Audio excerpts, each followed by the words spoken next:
Muy bien, continuamos entonces con la unidad número 5. Vamos entonces a hablar acerca de algunos monosacáridos que son muy importantes y por supuesto glucosa es lo primero, el primer monosacárido del que vamos a hablar. Es la principal forma de energía de la célula, principal combustible. Es una aldohexosa, 6 carbonos y la función carbonilo en el extremo de la cadena. Y los animales es fuente de energía principal de las células cerebrales y los glóbulos rojos.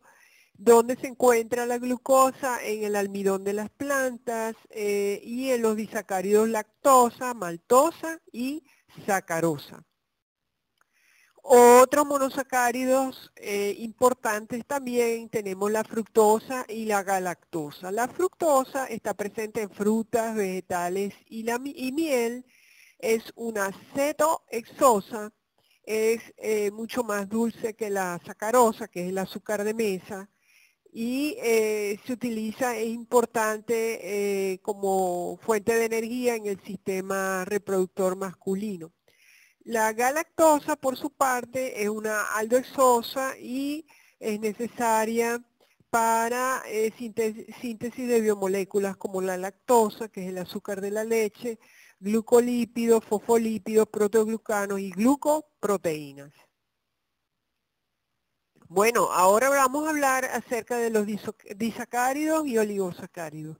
Los disacáridos entonces están formados por dos monosacáridos que están unidos entre sí por enlace glucosídico o glicosídico, como ustedes lo quieran llamar.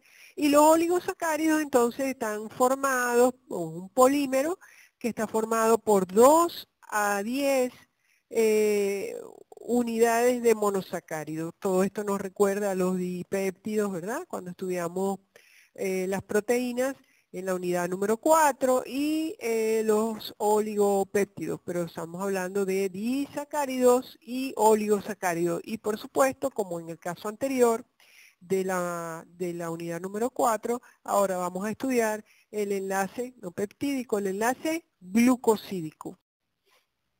Entonces, el enlace glucosídico es lo que es el enlace que va a unir a dos monosacáridos entre sí. Y se forma cuando un monosacárido se une a través del carbono anomérico al grupo OH del carbono 1, 2, 3, 4 o 6 de otro monosacárido. Recordemos, carbono anomérico está a la derecha del oxígeno y ese carbono anomérico se va a unir al OH del 1, 2, 3, 4 o 6 de otro monosacárido. Entonces, igual que con el enlace peptídico, se libera una molécula de agua y ahí podemos tener dos disacáridos posibles, la forma alfa o la forma beta, que ya ustedes de los anómeros alfa y beta hemos estado conversando. Bueno, fíjense, en esta lámina que tenemos acá se les presenta los enlaces glucosídicos. Entonces, fíjense, vamos a repasar lo que dijimos en la lámina anterior entre el carbono anomérico, el carbono que está aquí a la derecha del oxígeno y se va a unir al carbono 1 del otro monosacárido, sería un enlace 1,1, o al carbono 2 sería 1,2, o al carbono número 3 sería 1,3, o al carbono número 4, al OH pues de esos carbonos, al OH de cada uno de esos carbonos, 1,4, o al carbono 1,6, al carbono 6, que sería entonces un enlace 1,6. Entonces fíjense, ahí está la formación de ese enlace glicosídico. Porque usted me diría, ajá, profe, ¿por qué el carbono 5 no? Bueno, observemos en este segundo monosacárido que está allí presente, observemos que el carbono número 5 está completamente, digamos, ocupado, está unido por un lado al oxígeno, por el otro lado el hidrógeno, por el otro lado al otro carbono y por otro lado al carbono al CH2OH. Entonces obviamente ese carbono 5 no puede formar enlace glicosídico, ¿ok? Entonces, puede haber enlace glicosídico alfa o beta 1,1 o alfa o beta 1,2, alfa o beta 1,3, alfa o beta 1,4 y alfa o beta 1,6.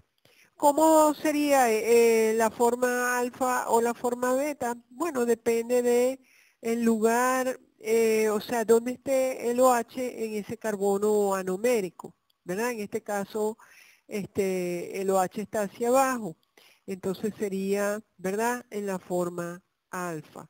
Entonces, bueno, aquí tenemos la formación del enlace glicosídico. Ahí se libera, como vimos, como les mencioné anteriormente, allí se libera una molécula de agua.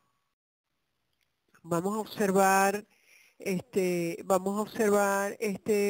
disacárido. Bueno, vamos a hablar primero del disacárido, la lactosa. Lactosa es el azúcar de la leche, ¿verdad? Es un disacárido, porque ahora vamos a hablar de algunos disacáridos importantes. Entonces la lactosa es un disacárido muy importante, está presente en la leche y está formada por dos monosacáridos. ¿Cuáles son esos monosacáridos, verdad?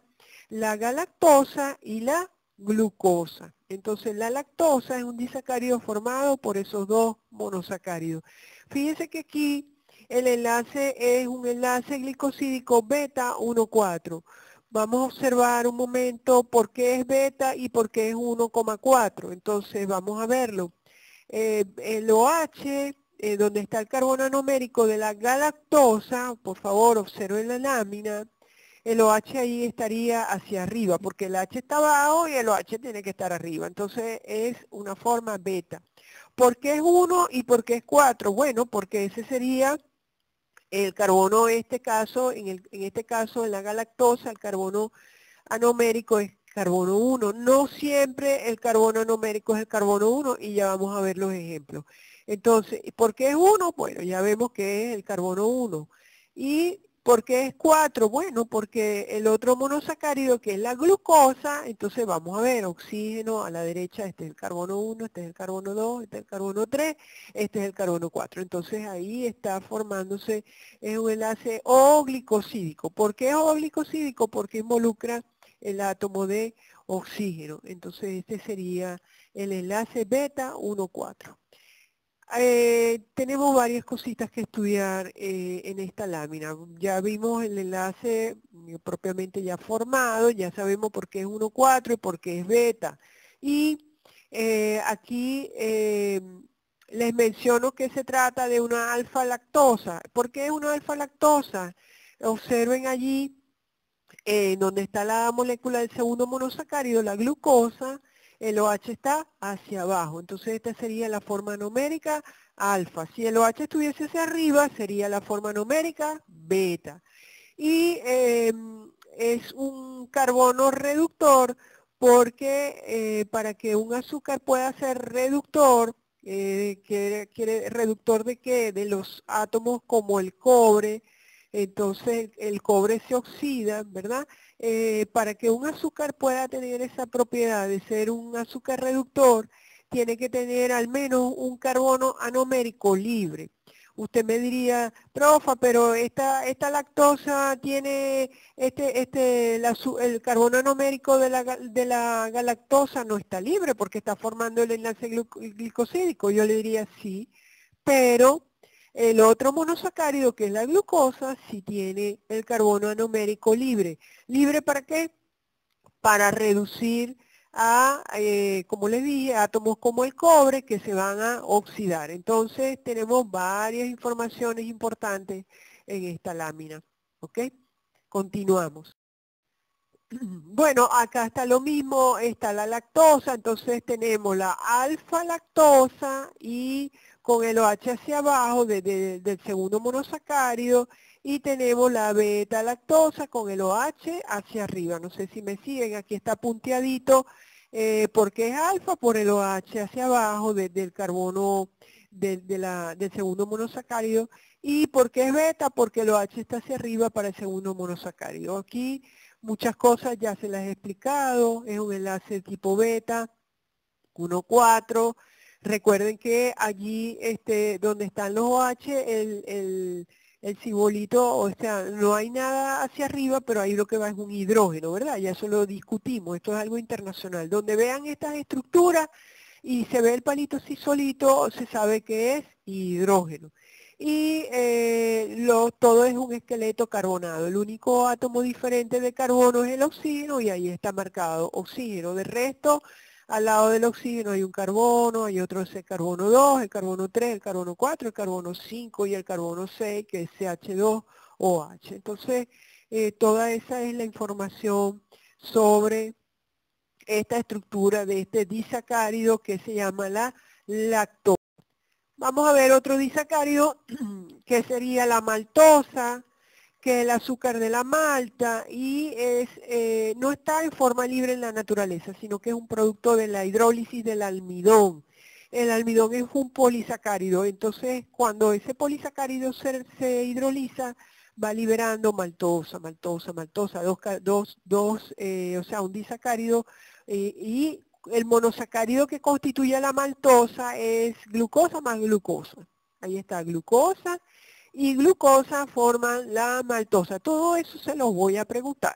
¿Cómo están formados cada uno de esos disacáridos? Entonces la maltosa, el origen también, el tipo de enlace, todo eso se los pregunto. Entonces la maltosa está formada por dos moléculas de glucosa y están unidas por enlace glicosídico alfa 1,4. Vamos a detenernos un momentico en el enlace, por favor, fíjense, obsérvelo. El carbono anomérico, que es el carbono a la derecha del oxígeno, también en este caso el carbono 1.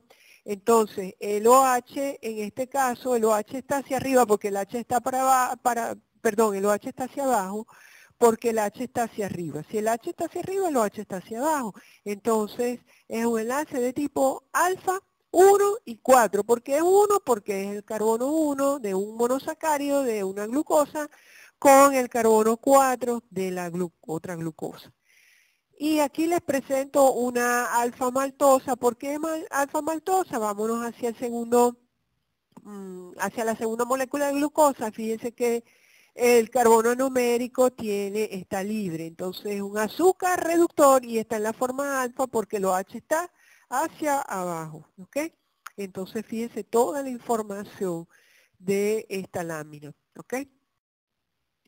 Bueno, aquí está la alfa maltosa y está la beta maltosa. ¿Por qué es alfa maltosa? Vamos hacia el segundo monosacárido, hacia la segunda molécula de glucosa y vemos que el OH está hacia abajo. Y la beta maltosa, el OH está hacia arriba, en ese carbono anomérico. Y es un azúcar reductor porque al menos presenta un carbono anomérico libre.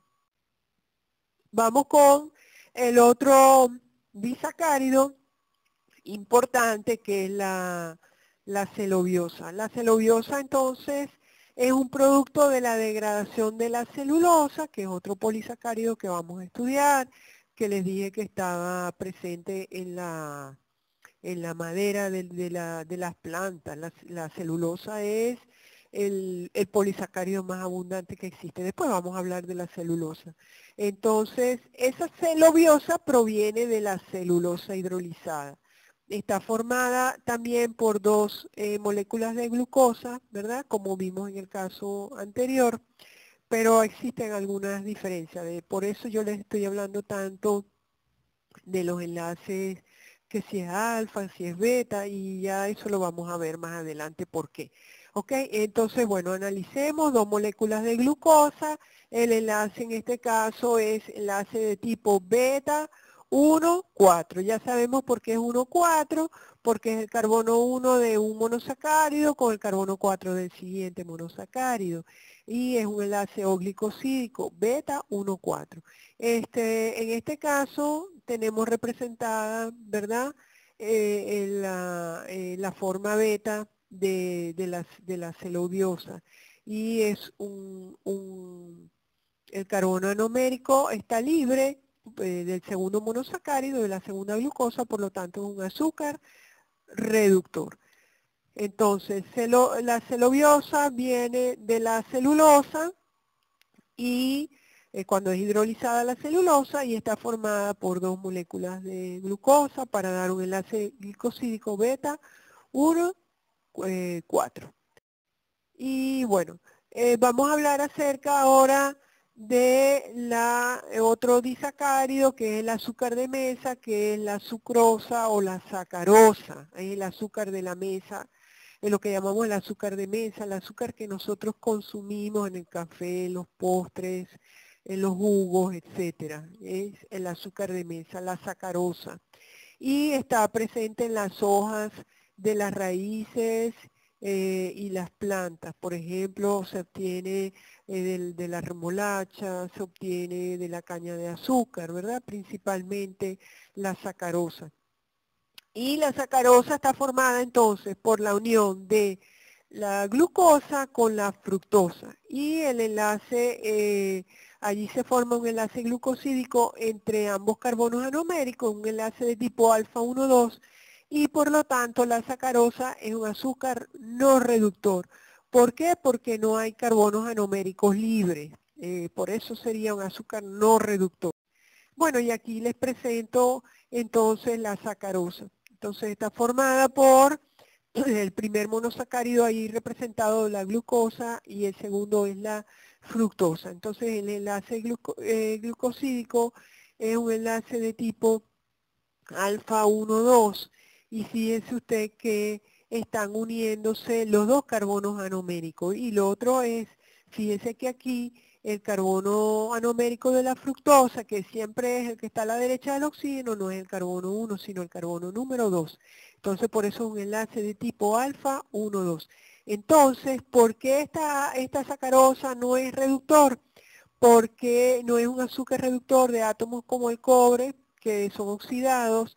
Nosotros en el laboratorio hacemos unas pruebas que se llaman la prueba de Benedict, que es para determinar si se trata de un azúcar reductor, y allí el cobre al oxidarse, al ponerse en contacto con con azúcares que son reductores, el cobre se va a oxidar y se precipita y hay un cambio de color en la reacción. Pero en este caso, la sacarosa, si yo la coloco en presencia de cobre, simplemente no la va a poder reducir. ¿Por qué? Porque es un azúcar no reductor. Porque para ser azúcar reductor tiene que estar al menos un carbono anomérico libre. Y en este caso, la sacarosa, los dos carbonos anoméricos están, digamos, no están libres, no están disponibles para actuar sobre el cobre. Entonces, no hay carbono anomérico libre en la sacarosa, no es un azúcar reductor. Bueno, continuamos entonces con los oligosacáridos, ya vimos los disacáridos, vamos a hablar de los oligosacáridos, como veíamos allá en los oligopéptidos, aquí vamos a hablar de los oligosacáridos. Espero que cuando yo les recuerde sobre la unidad anterior, no les cree confusión. Estamos en una unidad completamente distinta. Lo que pasa es que estamos hablando de polímeros formados por unidades monoméricas y eso es lo que caracteriza a las biomoléculas. ¿Ok? Entonces, oligosacáridos, polímeros pequeños, se encuentran la mayor parte de las veces unidos a polipéptidos en glucoproteínas y algunos glucolípidos. Algunas características entre los grupos oligosacáridos mejor caracterizados están aquellos unidos a membranas, proteínas secretoras, que se encuentran en el retículo endoplásmico y complejo de Golgi en varias células. Entonces, algún comentario sobre los oligosacáridos. Vamos a hablar ahora de los polisacáridos. Los polisacáridos son las formas de almacenamiento de energía, tienen función de almacenamiento de energía como materiales estructurales. Entonces, los polisacáridos están formados por un gran número de unidades de monosacáridos unidas por enlaces glucosídicos. Estamos hablando de 500, de 1000, de 5000 monosacáridos unidos por enlaces glucosídicos.